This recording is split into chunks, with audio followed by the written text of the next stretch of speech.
A phenomenological critique of Ratcliffe's existential feeling, affect as temporality abstract.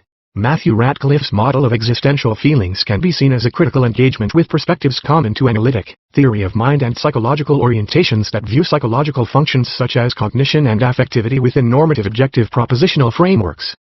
Ratcliffe takes a step back from and re-situates objective reifications within an interactive subject-object matrix inclusive of the body and the interpersonal world.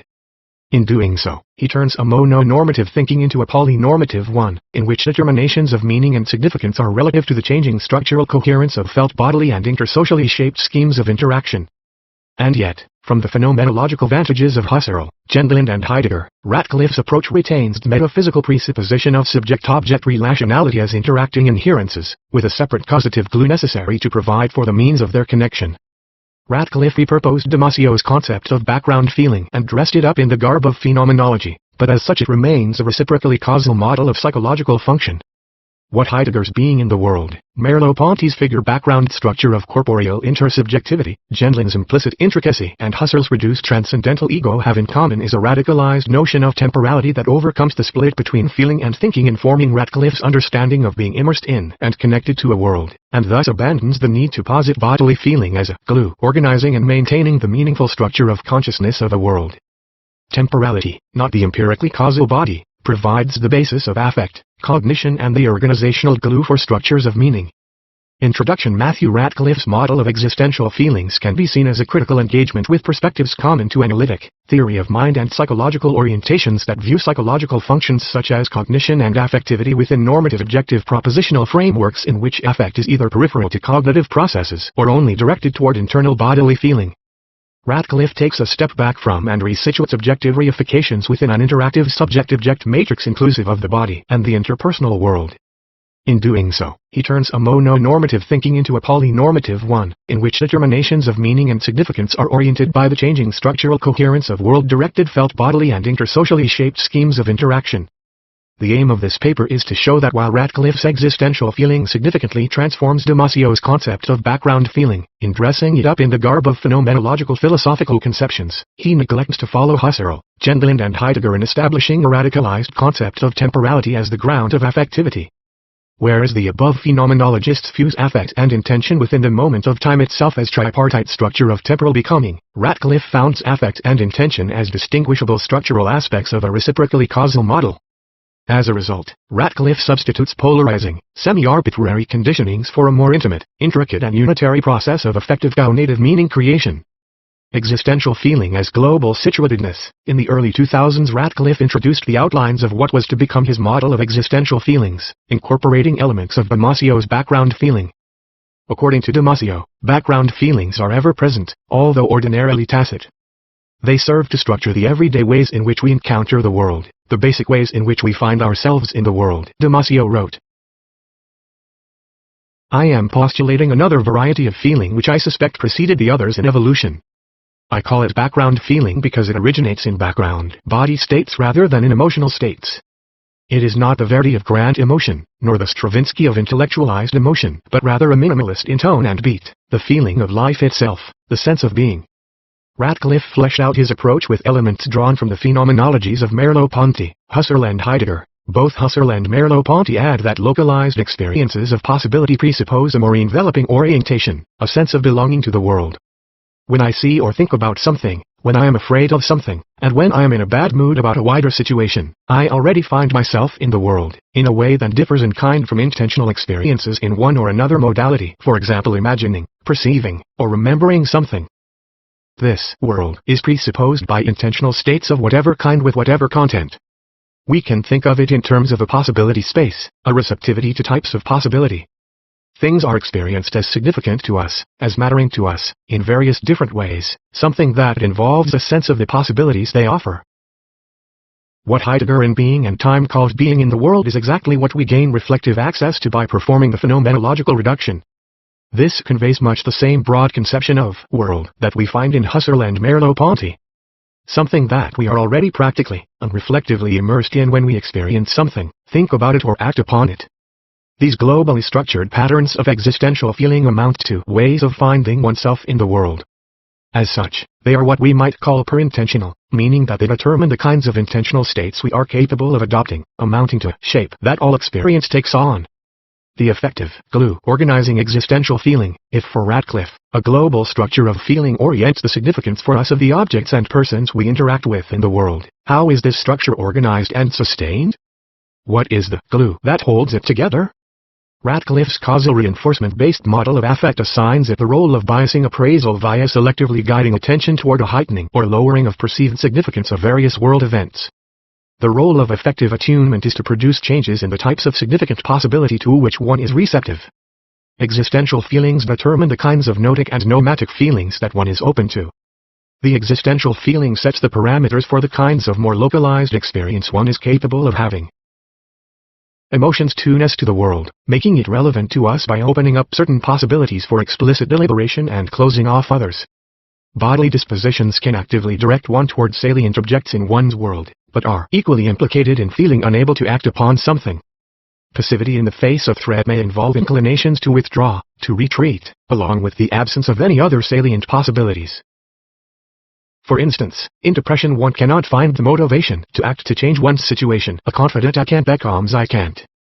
Solipsistic self-perpetuating narratives, reinforced and organized by feelings of avoidance and reduced salience, tell one why they shouldn't or can't connect with others. In any experience, only certain possibilities are offered up and only some of these appear especially salient. According to both Husserl and Merleau-Ponty, the possibilities that show up are constituted by bodily dispositions. These dispositions shape all experience and show up as potentialities that belong to objects. The different ways in which the body responds to things amount to different systems of concrete possibilities. In order to situate Ratcliffe's orientation relative to the phenomenologists whose ideas he incorporates, it is helpful to see how he makes use of Damasio's neuroscience-inspired theorizing on the relations of affect and intention. Emotions play a role in constraining and structuring the realm of explicit deliberation, restricting deliberation to a small number of options and structuring patterns of reasoning, so that we remain focused and relevant in our activities, able to act towards goals without becoming distracted by trivia. Thus emotions and feelings serve to constrain and focus our attention, so that we only consider from a pre-structured set of options. Damasio's more specific hypothesis is that emotions are cognitively mediated body states. He christens this theory the somatic marker hypothesis. The idea is that somatic body signals are associated with perceptual stimuli, either as a result of innate or learned neural connections, and thus mark those stimuli. Different perceptions can be associated with various kinds of body states, which may serve as alarm signals or, alternatively, as enticing invitations. According to Damasio, a complex of such signals focuses and structures our cognitive interactions with the world. Once we incorporate complex learned associations between perceptions and body states, a vast web of somatic markers can develop. These signals serve to eliminate certain possibilities, which feel bad, from a choice set and focus deliberation upon other feel-good signals. Thus cognition is constrained, enabled and structured by a background of emotion-perception correlations, that manifest themselves as a changing background of implicit representations of body states. Let me encapsulate Ratcliffe's perspective on the role of affect in determining the ways that the world can make sense to us. Ratcliffe says emotion and embodiment are incorporated as essential components in cognition, but emotion and cognition are clearly not identical. Emotions and moods are not explicitly cognitive, but neither are they independent of cognition. They originate as bodily sensations structuring cognition from outside of it. Emotion and cognition can conflict, and emotion can override cognitive judgment. Ratcliffe cites Ramachandran's clinical observations of individuals with anosognosia, who apparently distort environmental information which contradicts an internally generated narrative. Ramachandran attributes this behavior to damage to connections between emotion and cognitive centers.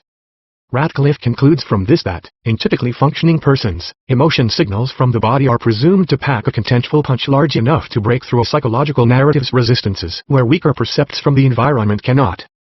It seems, then, that for Ratcliffe, intention is a capacity for manipulating objects of thought, but emotion, as conditioning valuative valence, provides the criteria for such processing. He is apparently not able to find the resources strictly within what he thinks of as intentional thought to decenter thinking processes, because he treats cognition as tending to form temporarily self-perpetuating narratives which can distort or keep out contradictory input from the world.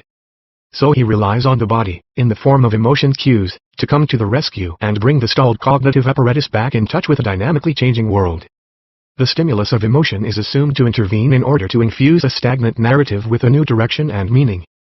Cites Ramachandran's account of individuals with Cape Grass syndrome as evidence that affect can serve to inform the cognitive system that a previously experienced object is similar or identical to a current one. Ratcliffe asserts, without emotional responses, one is not uprooted from a coherent interpretation of events. Although these emotion cues are claimed to be inseparably linked with conceptual processes, this linkage amounts to more of a concatenation between pre-existing states than a radical indissociability. This may be due to the belief that feeling originates developmentally within the individual independently from cognition, as action readiness circuits that, Panksepp claims, are completely biological and affective but, through innumerable sensory perceptual interactions with our environments, become inextricably mixed with learning and world events. Illustrating the flip side of the same thinking, Ratcliffe delineates situations in which emotions associate themselves with intentional states in maladaptive ways. We might say that certain emotions are properly associated only with certain other kinds of intentional state. This could be understood in various ways. An improper association might be regarded as epistemically or behaviorally misleading, irrational, biologically dysfunctional, socially inappropriate, or inappropriate in some other respect. Ratcliffe relies on the adaptationist presumption that meaning is shaped in a semi-arbitrary way by inputs which come to influence it from a pre-existing outside. I don't think Ratcliffe's model of affectivity has abandoned the presuppositions animating Damasio's claim. As a result of powerful learning mechanisms such as conditioning, emotions of all shades eventually help connect homeostatic regulation and survival values to numerous events and objects in our autobiographical experience. According to this thinking, feeling processes adapt and coordinate with a partially independent cogitative environment, authorizing adaptationism as a causal explanation of origins. Viewed as an adaptation, emotion is linked to a milieu outside of itself and with which the logic of the bond is indirect, partially arbitrary in the sense that it is capable of being made irrational, as is supposedly the case with non-adaptive feeling-intending associations. There is a partial independence assumed between the participant aspects of reciprocally adaptive interactions. The cobbling can be uncoupled unilaterally. Emotion can aid reason, but can also be dysfunctional. It is important to mention that Ratcliffe's thinking deviates from Damasio's empirical model in a number of significant respects. Although I will suggest that Damasio's conception of emotional feeling is plausible in at least some respects, I do not wish to endorse the way he uses the terms emotion and feeling. And what I will say here does not require me to accept the empirical details of his account, such as some of the specific claims he makes about the relationship between somatic markers and decision-making, and about the roles of particular brain areas. Ratcliffe 2010. More specifically, for Ratcliffe existential feelings are both feelings of the body and ways of finding oneself in a world. We don't simply experience body states as an inward-focused datum. Rather, bodily feeling is the vehicle through which we encounter the world. Slaby provides this useful elaboration of how bodily feeling can be world-oriented. Feeling bad emotionally, as opposed to feeling bad due to physical illness or injury, is not a disembodied, intellectual appreciation of things going badly, although it surely is some kind of appreciation of things going badly. It is also and essentially a bodily experience. If you are angry and feel offended by your colleague, you have a self-disclosing bodily feeling. It is not easy to describe it exactly, but I think you have the physical impression of being pushed down, of being literally oppressed by an external force. In this way, emotional pain is essentially bodily. Its bodily nature is not a separable aspect that is merely added on to an otherwise purely intellectual appreciation of what's going on. Rather, it is the very core of the painful emotional experience. From the vantage of the present discussion, Ratcliffe's most contentious claim concerning what separates his approach from empirical, neurobiological theories of affect is philosophical. Ratcliffe claims to assign primacy to phenomenological over naturalistic, scientific accounts of emotion and other psychological phenomena. The unquestioned givenness of the objective world that is constitutive of scientific descriptions cannot capture the way in which the given is disclosed by a meaning-giving background. Thus, if anything, it is the transcendental, meaning-giving account that has ontological priority over an objective/causal description. In making this assertion, Ratcliffe undoubtedly appreciates that there is no one-size-fits-all notion of the natural or the empirical. The history of science is a genealogy of changing philosophies of the empirical and the natural. What he has set his sights on is a presumption common to contemporary versions of empiricism, that is that there are facts of the matter that can be teased apart from the personally appearing, contextually situated ways in which matters are meaningfully relevant to us. I believe that Ratcliffe's approach does indeed expose the limitations of such forms of objective naturalism. But I also maintain that, rather than abandoning a causal motivational grounding entirely, Ratcliffe has instead replaced it with a more sophisticated brand of causality. There are a number of perspectives within the larger phenomenological philosophical community which are compatible with Ratcliffe's motivational account, Stein, Schiller, Henry, but there are certain other phenomenologists from whose vantage his thinking retains remnants of naturalist naivete, or, as Husserl puts it, falls a victim to the inconsistency of a transcendental philosophy that stays within the natural realm. In particular, Husserl, Heidegger and Gendlin offer what I have referred to elsewhere as radically temporal phenomenologies which cannot be subsumed under Ratcliffe's systematics without losing what is most essential to them. My interest in this paper is to persuade that Ratcliffe's particular interpretation of phenomenology lacks a core concept defining the approaches of Husserl, Gendlin and Heidegger, the fusion of affectivity, intention and temporality. Husserl's transcendental affect. Ratcliffe insists that affectivity and intentionality are inseparable, and yet, it is significant that he still finds it coherent to imagine what a situation might be like in which affect was absent from our experience of the world. Affect binds us to things, making them relevant and lighting up aspects of the world in such a way as to call forth actions and thoughts. Without the world structuring orientation that they provide, we are disoriented, cut off from the world, which no longer solicits thoughts and actions and is consequently devoid of value. In effect, William James is saying that our very sense of reality is constituted by world-orienting feelings that bind us to things. The absence of emotion comprises a state of cognitive and behavioral paralysis rather than fully functional cognition, stripped of mere affect. A phenomenology without affect is a phenomenology that guts the world of all its significance. The experienced world is ordinarily enriched by the feelings that we sow into it, that imbue it with value and light it up as an arena of cognitive and behavioral possibilities.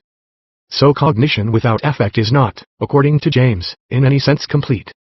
It is an extreme phenomenological privation that strips the world of all meaning, a state of depression or melancholia. In such a state, James describes how the world now looks remote, strange, sinister, uncanny.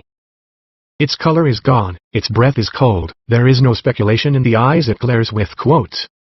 Slaby concurs, nothing but neutral states of intellectual perception would remain, as William James famously put it, when we try to abstract from consciousness of an emotion all the feelings of its characteristic bodily symptoms. Not all human experience is clearly marked as hedonic, and so not all human experience is affective. In sum, the experienced world without affect is an extreme privation, a world of paralysis, meaninglessness, disorientation.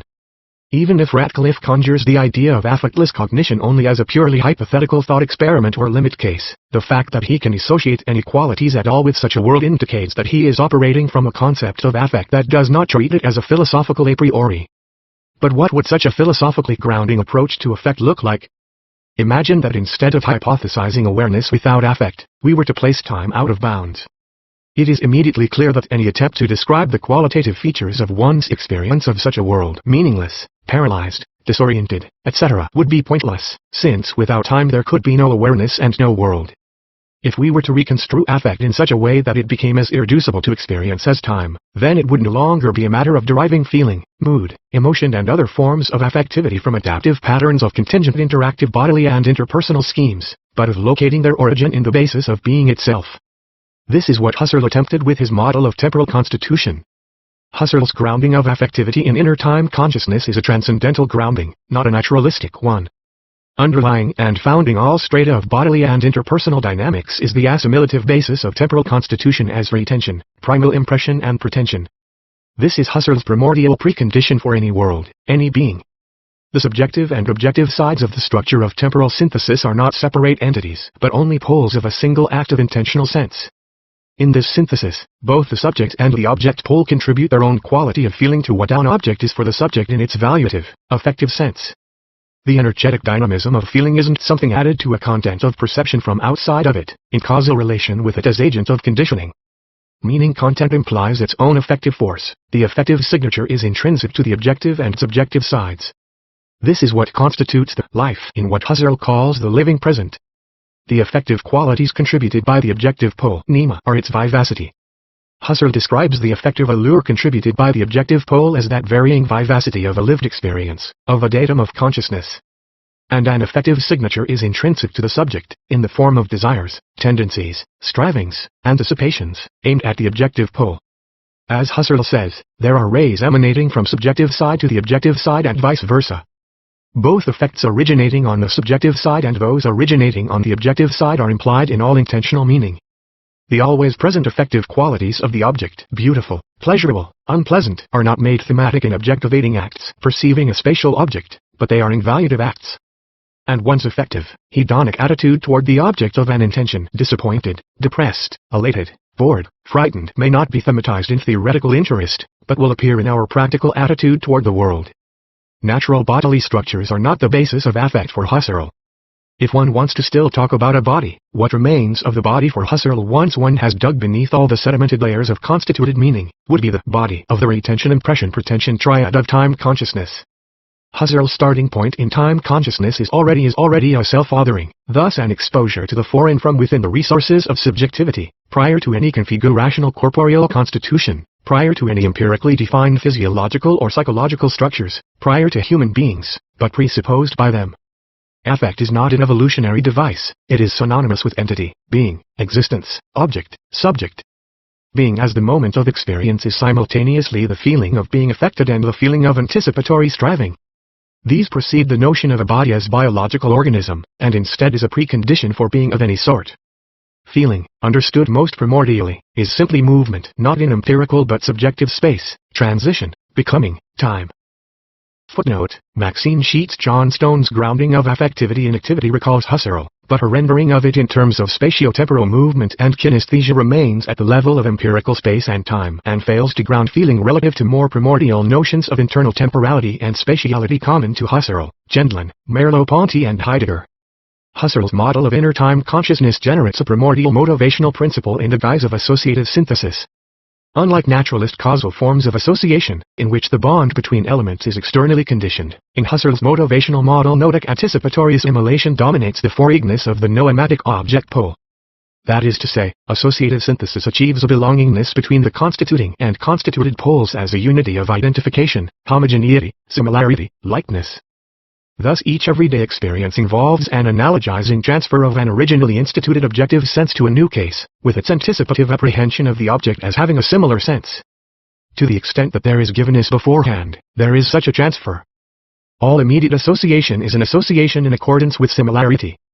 Such association is essentially possible only by virtue of similarities, differing in degree in each case, up to the limit of complete likeness. Thus all original contrast also rests on association, the unlike comes to prominence on the basis of the common. Homogeneity and heterogeneity, therefore, are the result of two different and fundamental modes of associative unification. Experience and judgment. Consciousness is connected in the most general way to another consciousness by a commonality that is correlatively noetic and noematic, and all connection is connection through commonality, through uniformity and similarity. This means that the capacity of experiences to delight or disturb us, particularly when it comes to profoundly self-affecting valuative concerns, is much more a function of the relation of the event to our strivings and anticipations than it is to whatever qualities of feeling, enticement, allure, vivacity are contributed by the object pole in itself. If we were simply to conclude that an anticipatory tendency, a general striving toward possibilities of fulfillment, characterizes at all levels Husserl's project, then we could justifiably claim that he has this in common with Ratcliffe, whose approach also is oriented around anticipatory temporality and possibilities. But it is not simply that Husserl claims pretension as a general going beyond itself of one's experience of an object, rather that this going beyond itself has the character of a peculiar implicative consistency. We strive to assimilate experiences. We see the centrality of similarity manifest itself at all levels of constitution, in the subjective achievement of synthetic unities, analogical apperceptive pairing, associative relationality, correlations, harmonious fulfillments, subjective oneness, variations, flowing multiplicities, congruities, nexuses, coherences, etc. Even in unfulfillment, negation, senselessness, irrationality, alienation. There is no experience in consciousness that is not in an overarching way a variation on a thematics for Husserl, a similarity with indifference. Pretension and retention are included in what Husserl calls a universal drive intentionality, Intentionality. Experience is being affected and changed by what one anticipatorily aims at through striving. As Burnett says, this originary process, as a life process, is not simply an automatic process. It has a goal and a tendency to draw near to this goal. The radical belonging between self and world that associative synthesis instantiates renders all experience as intrinsically relevant and significant based on some basis of commonality between my past and what presents itself to me. By contrast, in causal models, Personal experience accommodates, adapts and shapes itself in accordance with bodily and interpersonal inputs that impinge on it in semi-arbitrary ways. This makes such models incapable of manifesting relevance and salience in Husserl's radical sense. Not only is relevance not a given, but when it is achieved, it amounts to an externally imposed association between elements of bodily feeling and thought. We can see this difference in a comparison between Husserl's motivational grounding of intentional experience in associative synthesis and Ratcliffe's claim that bodily felt dispositions constrain and orient our receptivity to the world. Ratcliffe explains, the extent to which a possibility is enticing is a matter of bodily feeling. It is through the feeling body that things show up as salient. I have argued, drawing on the work of Husserl, amongst others, that experience of worldly possibilities is inextricable from a sense of bodily dispositions.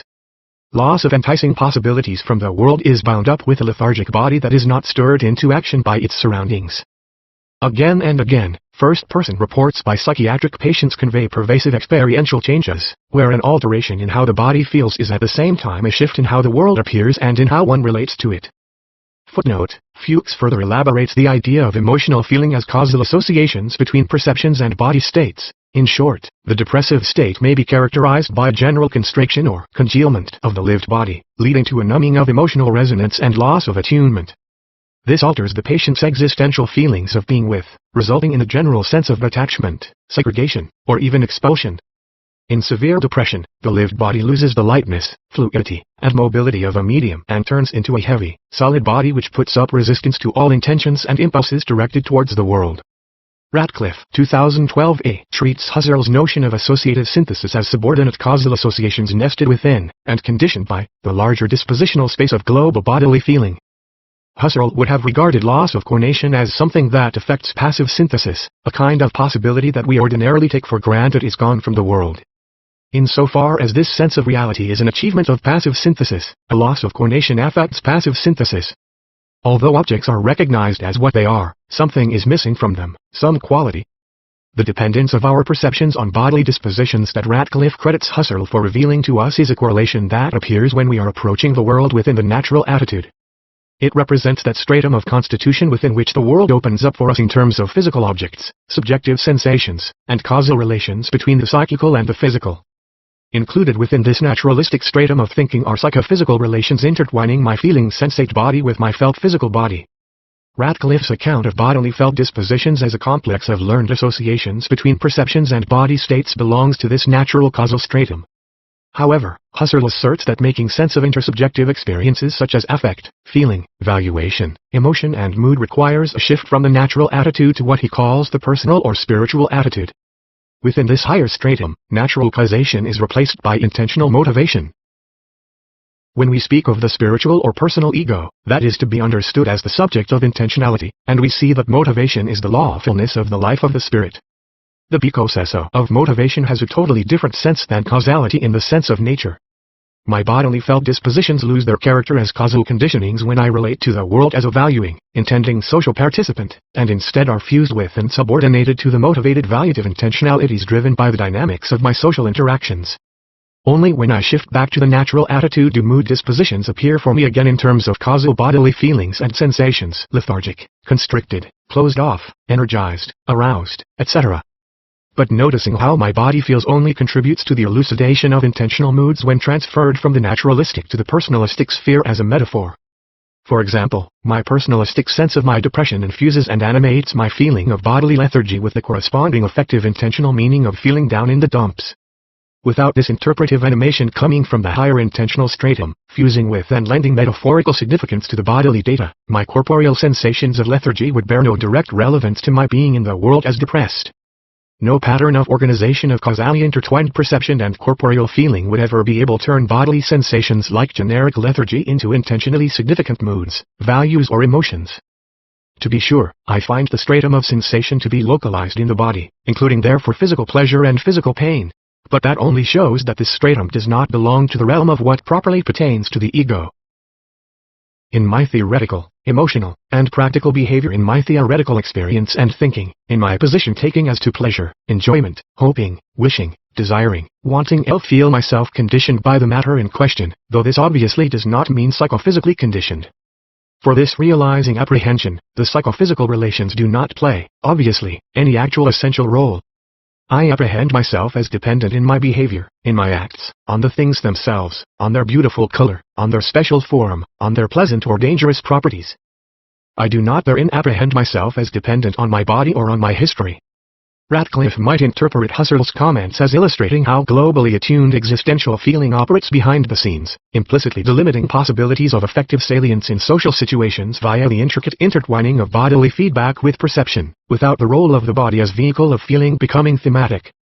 But Husserl's point is that, while social emotions are the result of a constituting genesis, they are not the product of a reciprocally causal concatenation process acting as tacit background for their emergence.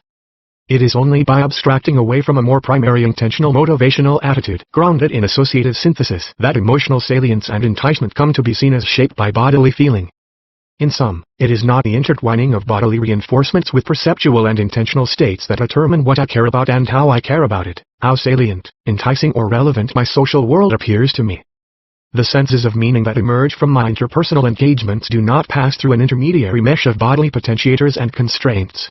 Such causal conditioning structures are already subsumed within, and transcended by, my immediate way of being in the world with others as intentional agent. I feel my world directly. Feeling simply is intentional sense, because intentional sense is always self-affecting change of sense. Drawing on, but subtly or not so subtly resituating a habitual history of evaluative position-takings, feeling, mood and emotion express the relative anticipatory integrity of my motivated position-takings, how I construe fresh interpersonal situations along dimensions of difference and similarity, concordance and incompatibility with respect to past situations, via active associative syntheses. Husserl's primary motivational principle of associative synthesis, via its higher constitutive manifestation as active intentional motivation, offers a model of recursivity uniting self-referential continuity and absolute alterity, the subjective and the objective, the affective and the intentional, in the same moment. Husserl's general notion of affect, applying to such terms as emotion, feeling and desire as well, determines that every experienced event of any kind, bodily, sensory, perceptual, conceptual, practical, valuative, is an affect, and every affect is a change in affect. If every event of meaning is an advent of qualitative novelty, then cognition is affective not simply in the sense that a background affective tonality, mood or attunement frames the activity as a whole, as a kind of cradle within which cognition rests, but in that each moment of engagement is an inseparable interbleeding between a prior context of attunement or thematics, and a change in that attunement.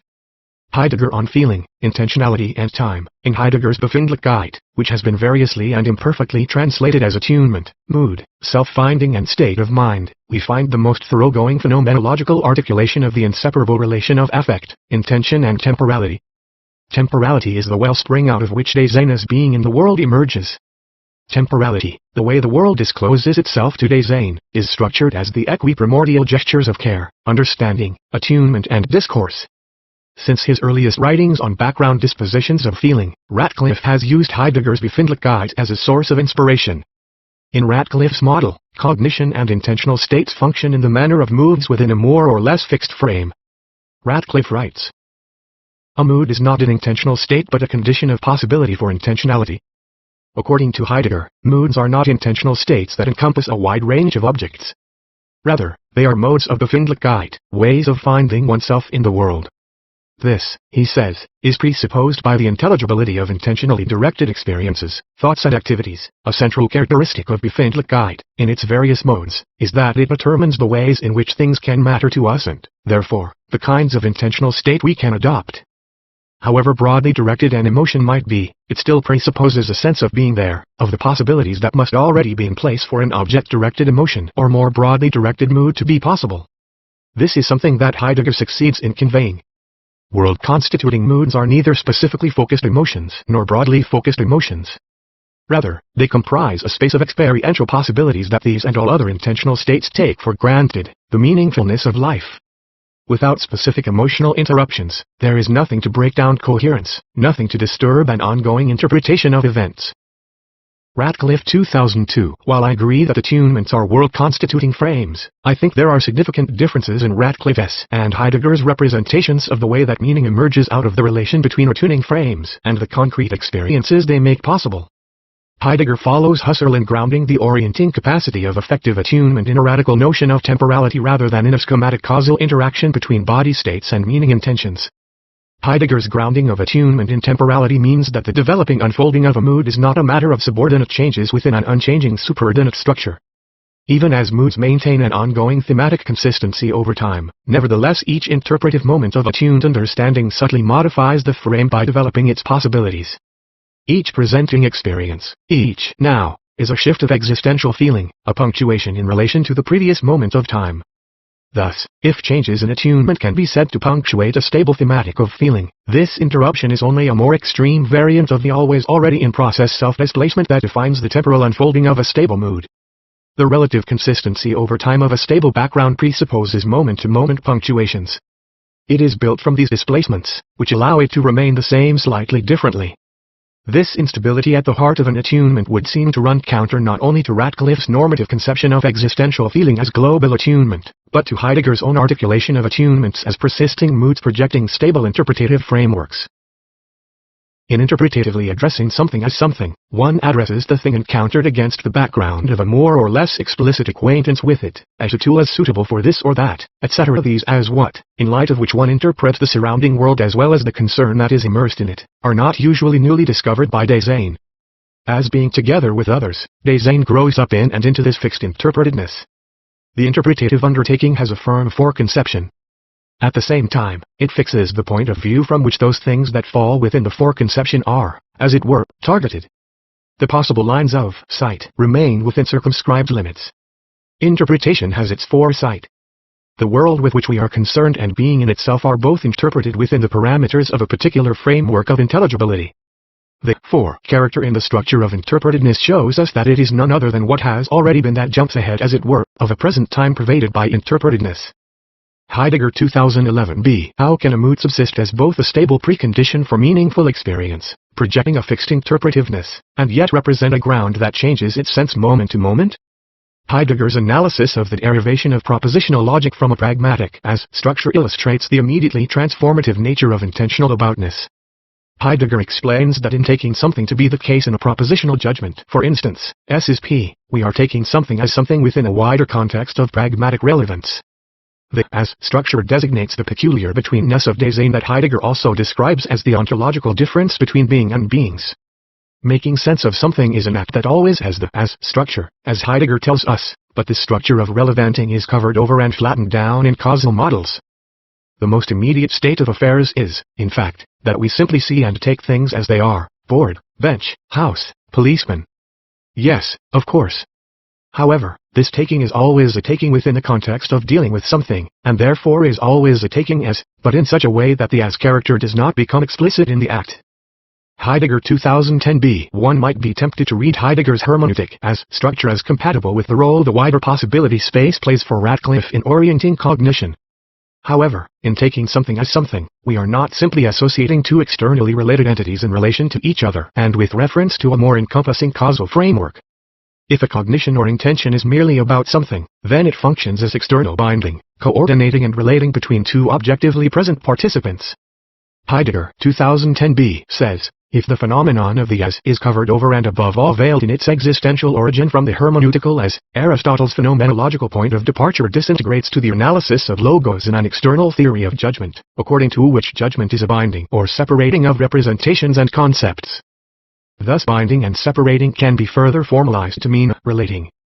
Logistically, the judgment is dissolved into a system of coordinations. It becomes the object of calculation, but not a theme of ontological interpretation. If the kind of being of the terms of the relation is understood without differentiation as merely objectively present things, then the relation shows itself as the objectively present conformity of two objectively present things. Despite Ratcliffe's assertion that it is the transcendental, meaning-giving account that has ontological priority over an objective/causal description, his account of the personalistic flattens the as structure into a system of reciprocal coordinations among objectively present entities, states and dispositions. But the is connecting S with P is not a causal copula, it is a transformative relevanting altering in one gesture both the S and the P. The as enacts a crossing of past and present such that both are already affected and changed by the other in this context of dealing with something. When we take something as something, we have already projected out from a totality of relevance such as to render what is presenting itself to us as familiar and recognizable in some fashion. But in this act of disclosure, we only have this totality of relevance by modifying it. This is why Heidegger says that in the process of interpreting what is projectively familiar to us, the as structure takes apart what it puts together. Heidegger offers what is to be got at phenomenally with the formal structures of binding and separating, more precisely, with the unity of the two, is the phenomenon of something as something. In accordance with this structure, something is understood with regard to something else, it is taken together with it, so that this confrontation that understands, interprets, and articulates, at the same time takes apart what has been put together.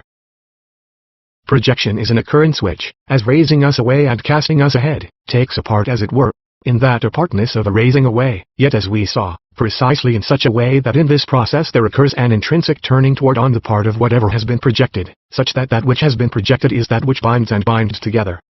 In experiencing something as something, Dasein comes back to its having been from its future, which is to say, it interprets a global context of relevance via the as structure. In so doing, it takes apart the relation between what it encounters and a previous instance of it by coming back to it from a fresh context of relevance. Seeing something as something makes sense of what is encountered in a new way, on the basis of a freshly modified totality of relevance. It is produced rather than discovered. The essence of something is not at all to be discovered simply like a fact. On the contrary, it must be brought forth. To bring forth is a kind of making, and so there resides in all grasping and positing of the essence something creative. To bring forth means to bring out into the light, to bring something in sight which was up to then not seen at all, and specifically such that the seeing of it is not simply a gaping at something already lying there but a seeing which, in seeing, first brings forth what is to be seen, that is, a productive seeing. That being's essences are produced by Dasein in the act of taking something as something is not to be understood as intentional activity that takes for granted, as Ratcliffe claims, a world constituting space of experiential possibilities that is not itself changed in the act of intending objects. For Ratcliffe, Befindlichkeit is the condition of possibility of being in an intentional state, but for Heidegger the condition of possibility for Befindlichkeit, for a world constituting space of possibilities, is that this totality of relevance be modified anew each moment in an act of bringing forth. The totality of one's past pragmatic valuative affective comportment toward the world functions and changes as a single unit, with all of its parts always implying each other. Being affected always addresses and modifies all of one's prior experience as a whole. Beings can only be produced because the foundation of their being is created anew as a ground laying every time we see something as something. The creative remaking of the ground, which Heidegger says is the essence of feeling, is at the same time the productive seeing of an intentional object. Every foundation, in the sense we discussed, comes too late with regard to the positing of the essence, because the productive seeing of the essence is itself a productive seeing of that in which the essence has its ground, a productive seeing of what its ground is. Knowledge of the essence is in itself a ground laying. It is the positing of what lies under as ground. Heidegger refers to this ground laying as displacement, because the act of laying a ground is the displacing of a previous ground. This self-transcendenting movement is the basis of all attunement.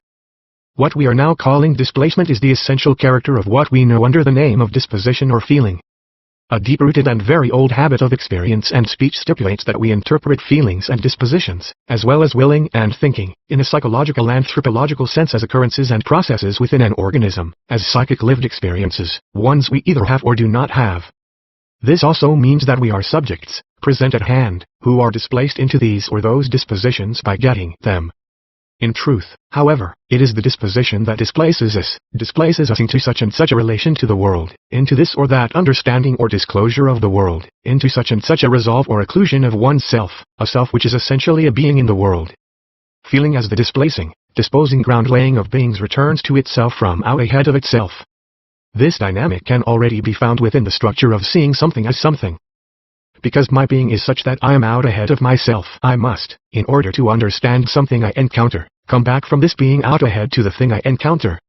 Here we can already see an immanent structure of direct understanding qua as structured comportment, and on closer analysis it turns out to be time. And this being ahead of myself as a returning is a peculiar kind of movement that time itself constantly makes, if I may put it this way. Heidegger 2010b. The returning from a totality of relevance in the act of understanding something constitutes temporality not as a present object happening in time but as temporalization. The past, present and future don't operate for Heidegger as sequential modes which mark distinct states of objects. They interpenetrate each other so completely that they together form a single unitary event of occurrence. Temporalizing does not mean a succession of the ecstasies. The future is not later than the having been, and the having been is not earlier than the present. Dasein occurs out of its future. does sign, as existing, always already come toward itself, that is futural in its being in general. Having been arises from the future in such a way that the future that has been, or better, is in the process of having been, releases the present from itself. We call the unified phenomenon of the future that makes present in the process of having been temporality.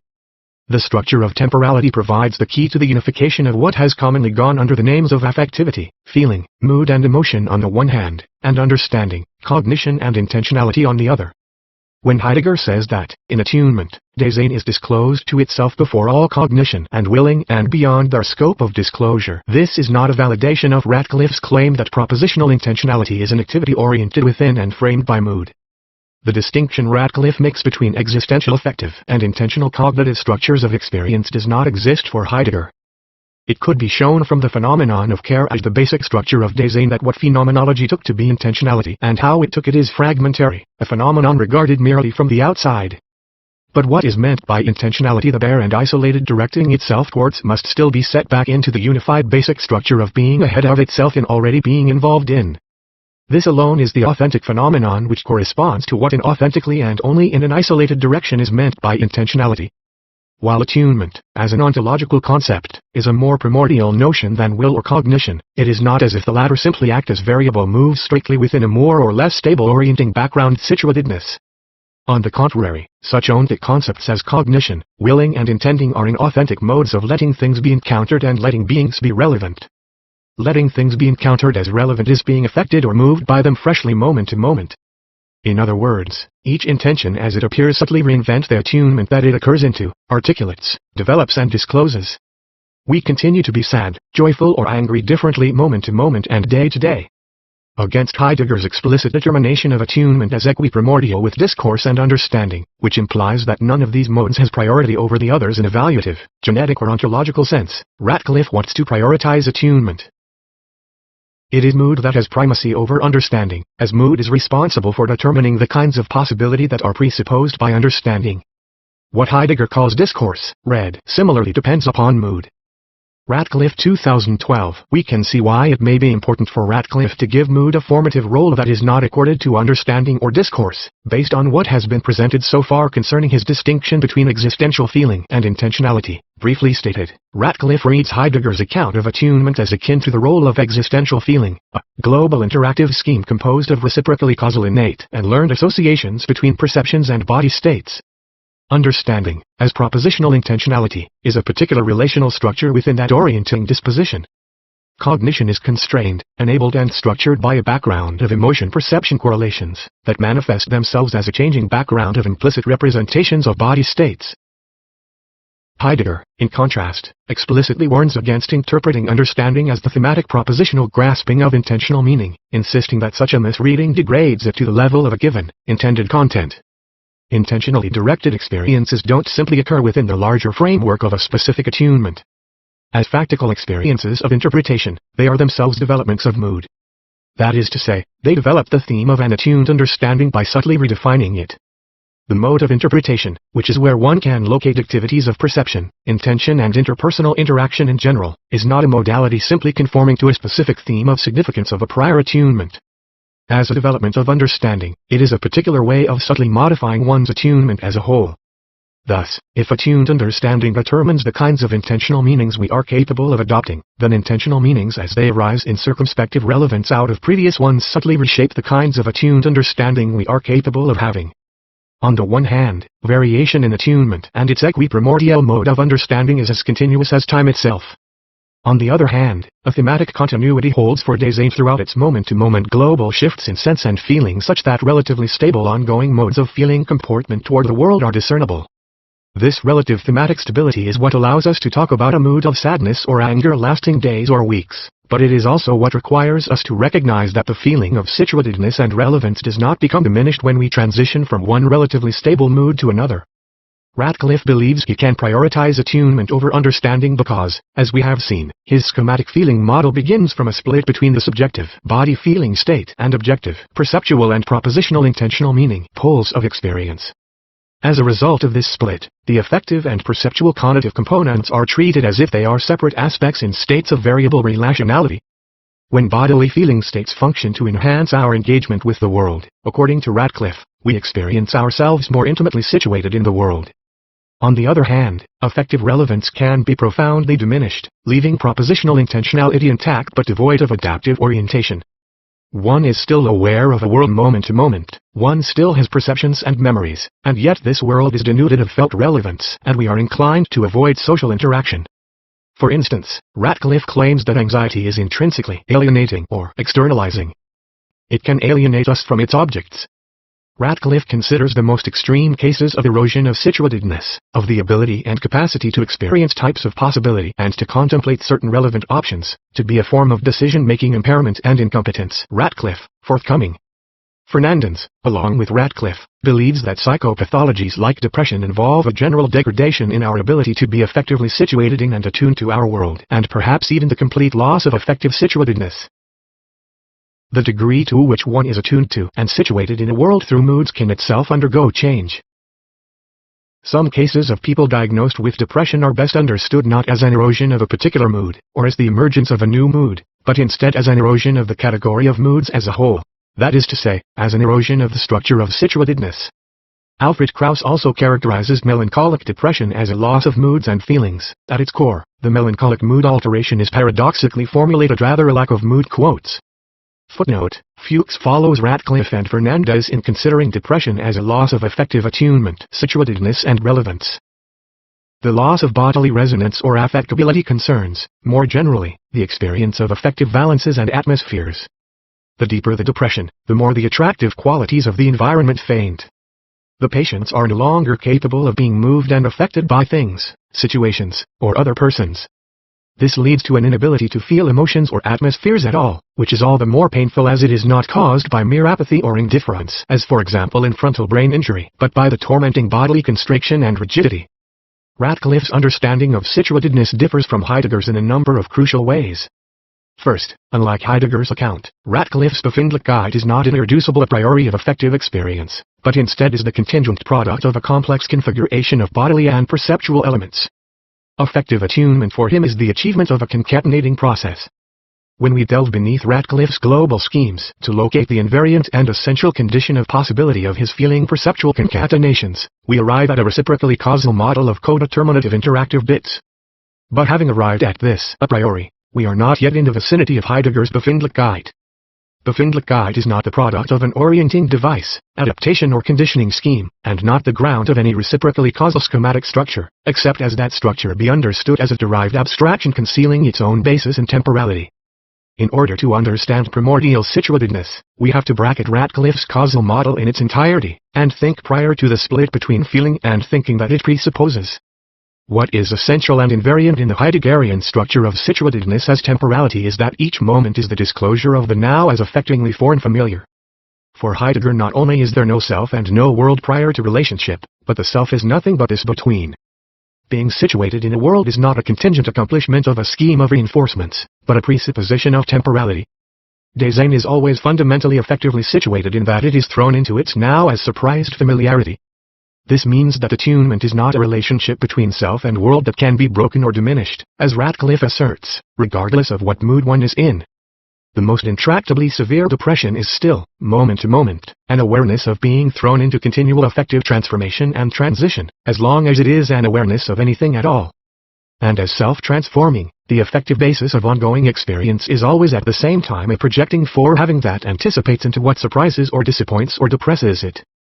The world of the depressive that appears unreal, insignificant, irrelevant, unengaging, is meaningful precisely in its unreality and deficiency as disorienting, confusing, strange, uncanny, unengageable, numbing. Experience of ongoing deprivation, lack and loss is not the degeneration of the structure of situatedness as projective thrownness, but situatedness as always a new but at the same time anticipated sense of loss and absence. Heidegger tells us, Dasein in itself is essentially being with existentially determines Dasein even when an other is not factically present and perceived. The being alone of Dasein, too, is being within the world. The other can be lacking only in and for a being with. Being alone is a deficient mode of being with, its possibility is a proof for the latter. When one feels alone in a crowd, their mit-Dasein is encountered in the mode of indifference and being alien. Lacking and being away are modes of mit-Dasein. Being with others. I want to make clear that the essential issue between Heidegger and Ratcliffe I am attempting to articulate does not rest on whether we deem the nightmarish existential experience of severe depression, as well as other alterations of affective significance, in qualitative versus quantitative terms. After all, Heidegger uses a variety of adjectives: distorted, flattened, blind to itself, led astray, confused, closed off, obscuring, forgetful, deficient, to describe inauthentic modes of design, and their associated moods, which can just as well be interpreted in terms of a lessening of the fluidity of existential movement as they can via a positive qualitative shift in modality of comportment. For instance, Heidegger's distinction between fundamental anxiety and inauthentic moods can be understood in terms of the degree of openness to self-transforming movement. The key point here is that, however we prefer to characterize the organizational characteristics of mood marking the devastation of depression and other pathologies of world significance, we must understand such variation as taking place within the structure of a primordial situatedness whose essential features are invariant throughout such vicissitudes of mood. Specifically, what remains essential regardless of the severity of states of trauma, melancholia or depersonalization, is the underlying temporal affective intentional glue of Befindlichkeit. To be radically, irreducibly, primordially situated in a world is to be guaranteed, at every moment, a world that feelingly, creatively impinges on me anew as futural. And it is simultaneously, to feel a belonging familiarity to what impinges on me due to the anticipative, projective aspect of temporality. In this way, affectivity as temporality constitutes the essence of the fundamental, irreducibly situated felt significance a world always already has for me, a meaningfulness within whose bounds pathological conditions such as depression appear as modifications, but whose basis they can never undermine. Heidegger would say that their possibility as deficiencies or privations is proof for the essentiality of Befindlichkeit. Such experiences are predicaments within affective situatedness rather than crises of situatedness. The supposed crisis of situatedness which leads to what Ratcliffe calls an impairment and even incompetence in capacity to experience significant meaningfulness, Ratcliffe, forthcoming, only appears as a possibility when one begins from a split between affect and intention. When one instead begins from the self-world hinge that radical temporality instantiates, there can be only existential predicaments, not disorders of situatedness. Since I am always already relevantly involved in a world via throness, depression has to do with the kind of relevance I experience, not my capacity or competence to experience it.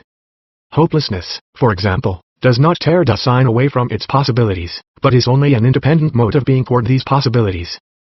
Because emotions, moods and feelings are not causal entities, they can be neither adaptive nor maladaptive, neither facilitate salience nor degrade it. Affect doesn't cause, it temporalizes. This is why, contra Ratcliffe, anxiety doesn't cause alienation. It is instead the attempt to mitigate the loss of coherence that alienating, threatening events portend. Heidegger says inauthentic anxiety is a form of fear, and fear is a fear of something threatening, of something that is detrimental to the factical potentiality of being of Dasein. What is encountered has the relevant nature of harmfulness. Thus it is the situation, not the emotion, that is alienating, and anxious attunement is the anticipation of, and incipient comportment away from, an impending event that holds within itself the specter of the alien, the unassimilable and thus the unanticipatable. For Heidegger the rug cannot be pulled out from under our situated comportment toward the world. That is, there can be no overall loss, erosion or diminishment of mattering and significance, only shifts in where significance finds itself. However, in everyday contexts of interpreting the world in which we are immersed, the horizon of intelligibility by reference to which things are understood as being what and how they are, and through which Dasein's affective attunement is disclosed to itself, is only minimally modified by what that horizon frames. This leads to a flattening, distorting and concealing of Dasein's disclosure of possibilities.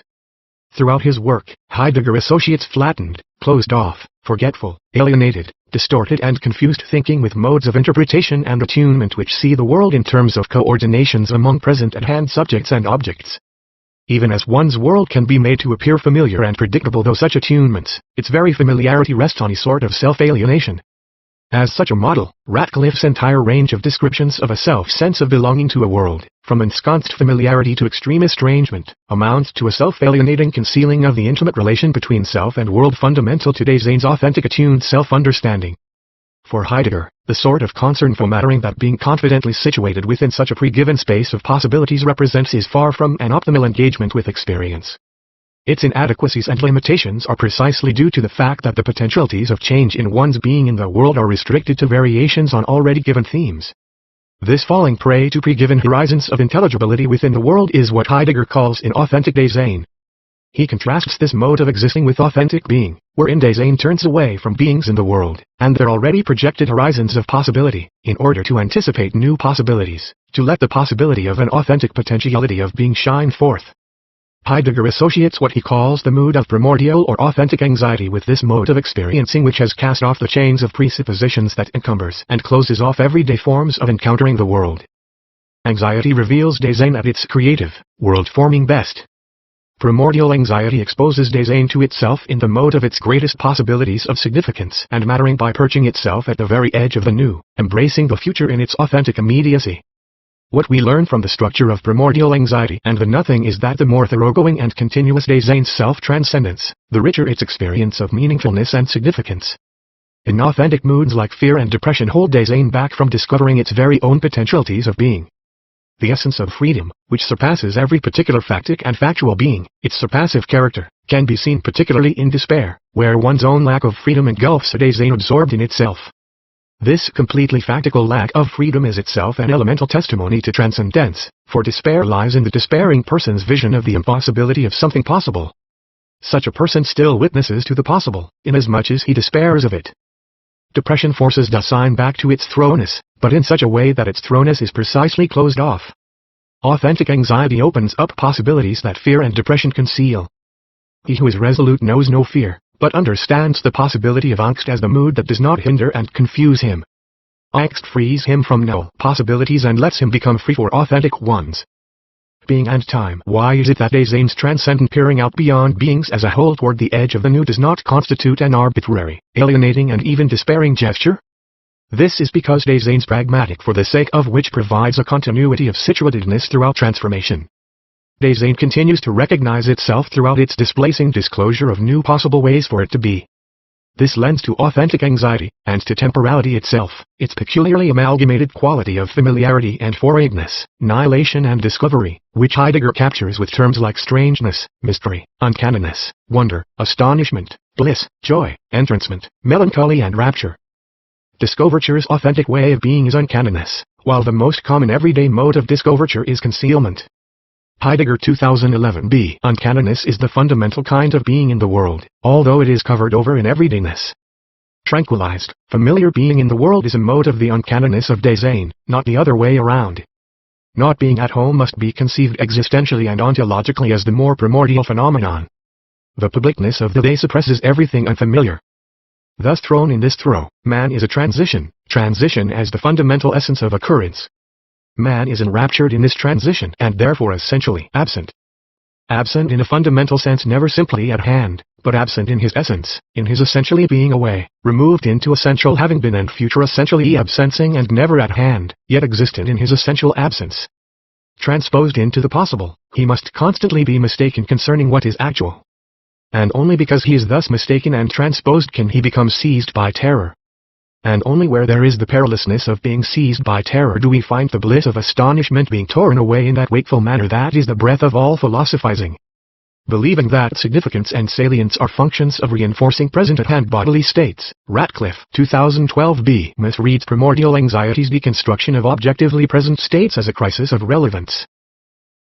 In anxiety, all practical significance falls away and what we previously took for granted becomes salient in its absence, and thus amenable to phenomenological reflection when it is lost or distorted.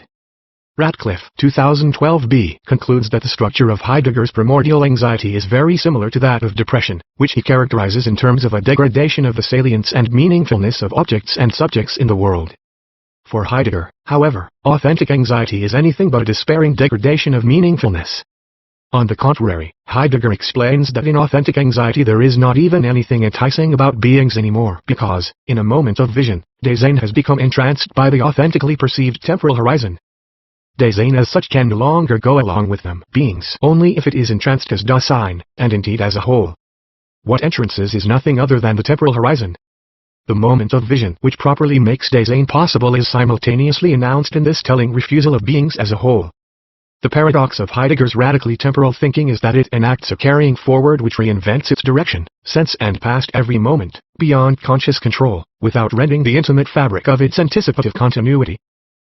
Heideggerian attunement exposes a relentless global self and world transformational mobility within every moment of but invisible to Ratcliffe's supposed schematic existential states, and at the same time imparts to our ongoing world situatedness and irreducible integrity, intimacy and relevance which no pathology can undermine. Gendlin's model of temporality, occurring into implying my attempt at a direct comparison between Ratcliffe's embodied approach and Heidegger's ontological project, has been somewhat hampered by the fact that Heidegger made little reference in his work to the status and role of the body in relation to situatedness and affectivity. It may be helpful, then, to turn to Eugene Gendlin's process model. Like Ratcliffe's existential feeling, Gendlin's approach offers an account of embodied affect that engages with empirical descriptions. But Gendlin rejects Ratcliffe's reciprocally causal conditioning model of the body, and its reliance on conventional notions of time, in favor of a reading of Heideggerian temporality consonant with the one I have been advancing in this paper. In various writings, he distinguishes his Heideggerian account of affective situatedness from phenomenologically influenced causal interactionist readings such as those of Gallagher, Varela, Fuchs and Sheets Johnstone. Gendlin's notion of felt sensing articulates bodily feeling, and embodied meaning, as an organized totality whose motivational principle is not that of an interactional causality between feeling and knowing states, but a crossing of past and present reminiscent of Heideggerian temporality. As Gendlin 1997b argues, the continuity of time cannot first be made by things next to each other, because such a continuity is passive. Each bit is alone, and must depend on some other continuity to relate it to what is next to it. For instance, fresh intentional experience does not simply sit alongside a prior context. It explicates the immediate past. Gendlin characterizes this past as an implicatory whole. In Ratcliffe's model, interaction spreads in a reciprocally causal fashion from point to point, whereas for Gendlin, each point somehow implies each other point. Each part of a meaning organization somehow knows about, belongs to and depends intrinsically on each other part. And this happens before a part can simply be said to exist in itself, even if just for an instant. What kind of odd understanding concerning the interface between identity and relation could justify Gendlin's insistence that the interaffection between parts of a psychological organization precedes the existence of individual entities? Gendlin 1997b explains, in the old model one assumes that there must first be it as one unit, separate from how its effects in turn affect it. In the process we are looking at there is no separate it, no linear cause-effect sequence with it coming before its effects determine what happens. So there is something odd here, about the time sequence. How can it be already affected by affecting something, if it did not do the affecting before it is in turn affected? With the old assumption of fixed units that retain their identity, one assumes a division between it and its effects on others. This it might be a part, a process, or a difference made. In the old model it is only later that the difference made to other units can in turn affect it. Addressing causally interaffecting organizational models like Ratcliffe's, Gendlin explains, if one assumes separate events, processes, or systems, one must then add their coordinations as one finds them, as if unexpectedly. Interaffecting and coordination are words that bring the old assumption of a simple multiplicity, things that exist as themselves and are only then also related. So we need a phrase that does not make sense in that old way. Let us call the pattern we have been formulating original interaffecting. This makes sense only if one grasps that they interaffect each other before they are they. The integral nature of interaffecting is such that even the most subordinate event within an overarching framework of intelligibility and attunement alters at once, and in a functionally unified manner, the framework as a whole. This bodily totality, which Gendlin calls the implicit understanding, can by certain means be experienced as a directly sensed feeling. In the act of having a felt sense of one's implicit understanding as a whole, one productively shifts the meaning of this integrated frame, thereby opening up new creative possibilities for interpreting one's world. By contrast, in everyday circumstances one does not typically access the implicit understanding as a whole, but rather attends to only a subordinate aspect of one's experiencing. Let me call attention to the similarities between these two forms of attention and Heidegger's distinction between authentic and inauthentic modes of experience. In particular, I want to emphasize the importance of the fact that for both Gendlin and Heidegger, whether the nature of one's engagement with the world involves an authentic, holistic transformation of one's global disposition or is restricted to a disclosure of entities within the per-existing frame, in both cases the entire frame has already been interaffected and thus renewed. In the second case it remains the same differently alongside the subordinate events it makes possible. What happens remakes all parts and differences. The single occurring includes all the differences, and the differences made to each other by these differences, and again by the differences they make. Occurring is an interaffecting of everything by everything. Gendlin 1997b. Gendlin founds his concept of feeling in a novel model of body-environment interaction grounded in this radical interaffecting. He asks, how does the organism select and interpret what is relevant to it? Selection and interpretation would not be necessary if by environment we meant the organism's own which it actively participates in generating. Recently some authors speak of organism and environment as mutually causing each other. Gendlin digs beneath such causative approaches to locate a more fundamental notion of interaction. This interaction is prior to two separate things that would first meet in order to interact. I call it interaction first. Interaction first functions as what Gendlin calls implying into occurring, and in this way carrying forward a previous change. Implying is not an occurring that will happen. It is not an occurring not yet. It does not occupy a different time position than the occurring. Rather, one implying encompasses all three linear time positions, and does not occupy an additional linear time position of its own. See a process model, IB. This is a more intricate model of time. It includes a kind of future and a kind of past that are not linear positions. This time model can be reduced back to the linear model by considering just occurring as if it were cut off from implying. We feel the change made by the actual environment occurring into the body's implied behavior context. The feedback occurs into the implying which carries the sequence forward into further implying and occurring, as our little model says. Behavior forms only as perceptions and feelings of this kind. Feeling is a change made in an implicit mesh of intercorrelated understandings. A bodily felt sense is a crossing of the relevant facets of a situation, a change made that carries forward. In the bodily implying all perceptions and cognitions may function implicitly. Concepts like interaction first, already interaffected, and occurring into implying share features with Husserl's associative synthesis, in particular the belonging of new sense to what it occurs into via dimensions of commonality and likeness. It also shares features with Heidegger's concernful dealing with entities oriented in relation to a pragmatic totality of relevance. Relevance is not imposed on an experience from the outside via a bodily feeling state, but is presupposed by the always already self-differentiating movement of experience. A process is a relevanting. This verb says both that a process occurs relevantly, and that the relevance is made by the process. What occurs makes itself relevant. So we cannot use relevance as if it were on another level from which one can predetermine what will occur. Gendlin's occurring into implying process, like Heidegger's Befindlichkeit, guarantees that the relevance, significance, mattering, salience of experience is never in question, even in the midst of the most severe depression.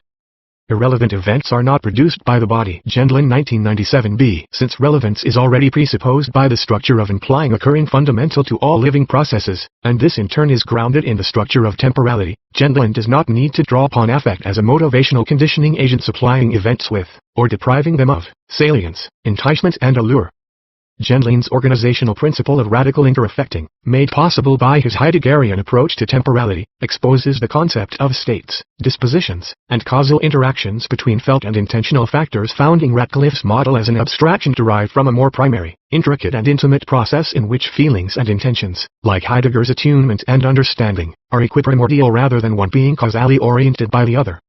According to Ratcliffe, intentional states, propositional beliefs, cognitive schemata are framed and given their significance by a global possibility space, but function within their own bounds via the logic of causal association. For Gendlin, by contrast, cognition and propositional belief are not simply a being about something, directedness toward or an aiming at an object, but transform and enrich what they represent, creatively altering their sense. Supposedly cognizing the external things does not change them. Cognizing is only about them. This only about assumes that our cognition does not change the behavior context, the situation including what our scientific work is about. But I will argue that it does change the behavior space. It has not been clear how cognition is a bodily process. Only about has meant that cognition happens in representations. Words go beyond their regular meaning. Regularly they appear to carry forward only their own standard discursive context. But they are and do more than that. They come as a body process in its detour as behavior context, now further detoured as only about. The bodily process that effectuates change in behavior space possibilities, as we have seen, is not a causally conditioning schematics, but the occurring into implying of language and thought into an already interaffected mesh of implicit understandings which is modified further by what occurs into it. To feel something as an inner object is a change. Not just a representation. Feeling something makes a change in it. Gendlin's 1997b occurring into implying echoes Heidegger's unification of the components of time. The future that is present now is not a time position, not what will be past later. The future that is here now is the implying that is here now. The past is not an earlier position, but the now implicitly functioning past. The past functions to interpret the present. The past is changed by so functioning. This needs to be put even more strongly: the past functions not as itself, but as already changed by what it functions in. In comparing Gendlin's and Heidegger's models of time with Ratcliffe's, we see that Ratcliffe splits temporality into three separated time positions. Heideggerian care is the way that we are anchored in the past, facticity, situated in the present, philenis, and forever looking to the future, projection. In this way of thinking, an object of experience is a temporary presence that occupies a time position. As objective presence, it persists, or endures, as itself. The sophisticated brand of reciprocal causality that I have attributed to Ratcliffe turns on this formulation of time as the modal changes of a self-present object. Footnote: Slaby refers to his model of affect as radical situatedness and yet shares Ratcliffe's traditional, inauthentic understanding of affective temporality as causal dispositional state taking place in time, which is to say that, contrary to Heideggerian temporality, for Slaby time is divided into separate phases: the present as what is happening now, the future as what is not yet now, and the past as what is no longer now.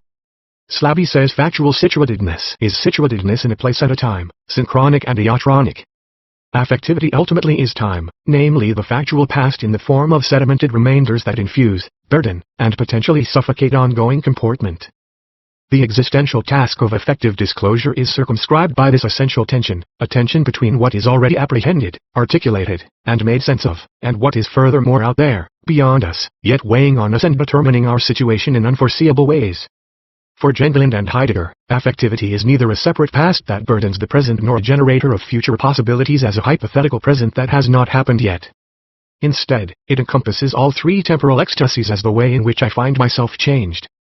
The being possible, which thus I know always is existentially, is distinguished from empty, logical possibility and from the contingency of something objectively present, where this or that can happen to it.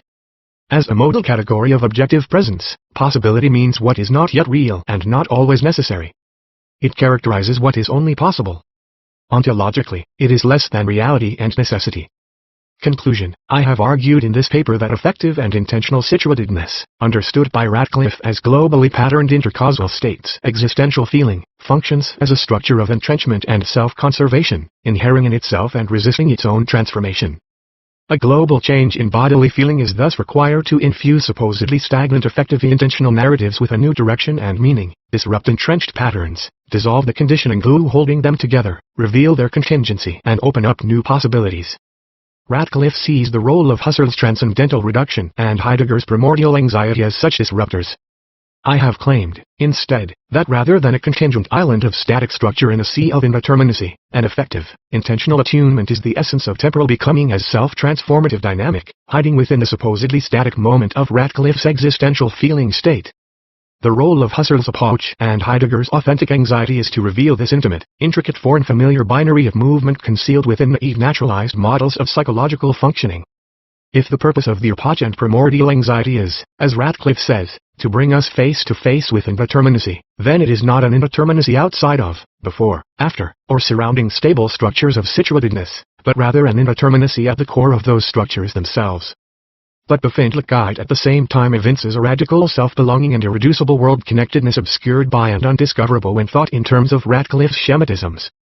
In failing to ground affective experience in radical temporality, Ratcliffe's conception of mood as causally configured state renders his approach an outsider's view. By the time Ratcliffe has noticed what he calls a shift in mood, an intricate process of change of felt meaning has already taken place, both within thematically harmonious and confused temporally unfolding episodes of affective experience. Not recognizing this fundamental codependence between transitivity and identity leads to reification of each pole of experience.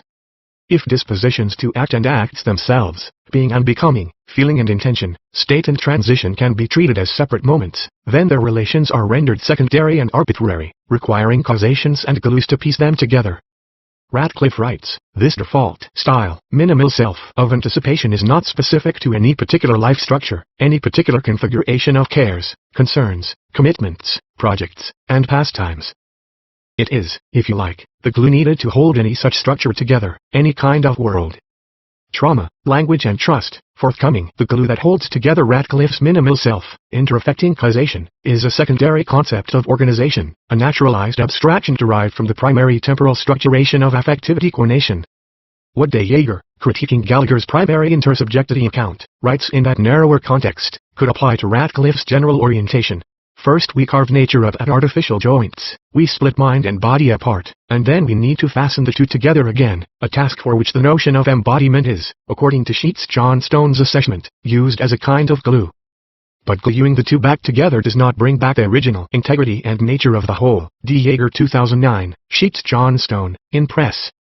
Unlike first-generation cognitive aims, Ratcliffe begins from interaction, but an interaction that is grounded in separated moments of subject and object, feeling and intention, being and becoming, time and stasis. The radically temporal account of affect introduced by Husserl and transformed in different ways by Merleau-Ponty, Gendlin and Heidegger, implies a rejection of two long-standing assumptions supporting the depiction of affect and cognition as distinct states. Contrary to these assumptions, 1. Intentional experience does not need to be pushed or pulled into action, or change of direction, by extrinsic reinforcement contingencies. Every moment of experience is already intrinsically affective, qualitatively self-displacing, assuring that even the most apparently non-emotive, rational, reflective type of awareness, such as supposedly characterizes affectively neutral empirical accounts, qualitatively, intuitively, hedonically transforms the meaning of what it references. Feelings belong to, operate within, carry forward, and transform what are called conceptual meanings. This qualitatively transformative effect in moment-to-moment experience is often subtle enough to go unnoticed, explaining the apparent analytical stability and intersubjective objectivity attributed to empirical phenomena, the allegedly self-perpetuating coherence of linguistic narratives, and even the illusion of a stable ongoing pre-reflective self-awareness, minimal self or reflexive feeling of being. 2. Raw affect is intrinsically intentional. So-called bodily sensations of feeling not only manifest the characteristics of metaphoricity and narrative consistency traditionally associated with conceptual thought, but in fact are not categorically distinguishable from what has been called conceptual meaning in any stable way. Prior to any notion of cognition and affect as distinguishable constructs, within and beyond such terms as cognitive states and bodily affective signs, lies a universe of self-exceeding senses, modulations, aspects, variations, ways of working. Not variations or modulations of states but modulations of modulations. If feeling, understood this new way, is the very core of so-called conceptual and perceptual thought, merging narrative thematic consistency and global self-transformation, the subjective and the objective, the felt and the understood, in the same gesture, then the presumed partial independence of rationality and affect vanishes, and the distinction re-emerges as aspects inherent in each event. The interaffecting of context and novelty which defines an event simultaneously produces a fresh, particular modulation of change, empirical aspect, and a unique momentum, hedonic component of self-transformation. From this vantage, the valuative, hedonic, the perceived goodness or badness of things, aesthetic aspect of experience, underlying non-emotional appraisals as well as our sadnesses, fears and joys, simply is our vicissitudes of momentum of sense-making through situations, rather than arising from causal feedback loops. Affective valences are contractions and expansions, coherences and incoherences, accelerations and regressions, consonances and dissonances, expressing how intimately and harmoniously we are able to anticipate and relate to, and thus how densely, richly, intensely we are able to move through, new experience.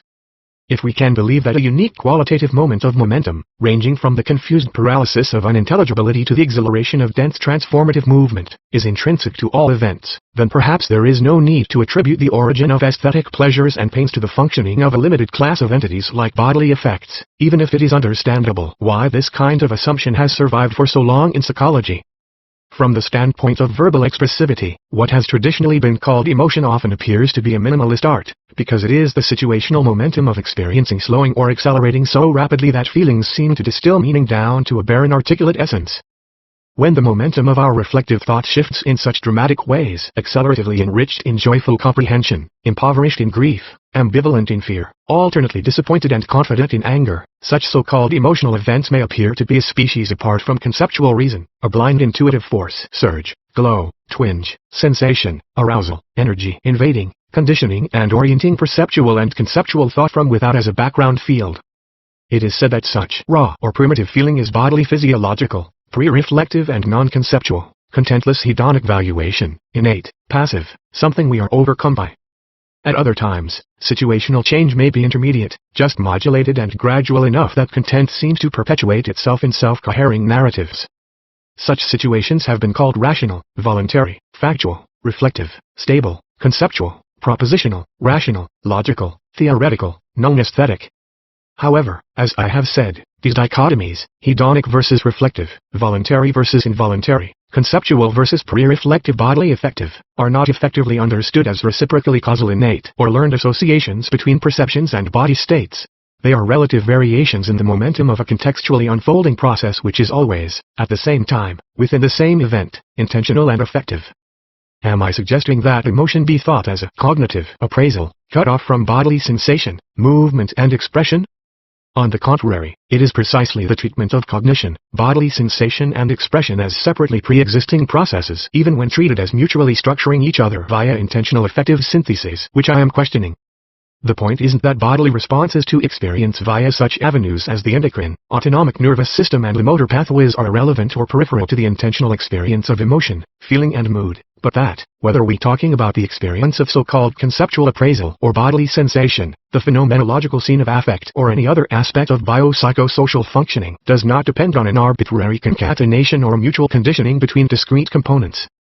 Prinz, Colombetti and Thompson, Damasio and others deny such a thing as a totally disembodied emotion, arguing that the feeling of emotion is affected in degrees concordantly with the severity of damage to avenues of connection with the body. I support their larger claim that experiential processes, including what are called cognitive and affective, function as radically, contextually interrelational. However, I want to turn their views around a bit. Feeling does not depend on the fact that the brain, as a spatial locale and repository of temporary states of content, always has some access to the body, as a separate locale with semi-independent contents. I have said that feeling functions from within so-called reflective thought, and that bodily affect is intentional. But if both the former and latter are true, it is not because body sensation structures cognition or vice versa. Rather, it is because these stratifying abstractions are but inadequately formulated moments of a process of sense-making uniting the hedonic and the intentional prior to any distinction between, or intertwining of, mind and body. Before I could speak of the occurrence of emotion as mental appraisals structured and conditioned by a background field of physiological energetics and behavioral expressions, I would have to refigure all of these modes, what would be referred to as the motoric, the sensate, the cognitive, as unstable metaphorical figures emerging contextually out of each other over the course of an indissolubly intentive affective global movement of experience which would imply the unraveling of the basis of categorical distinctions currently orienting the understanding of these terms.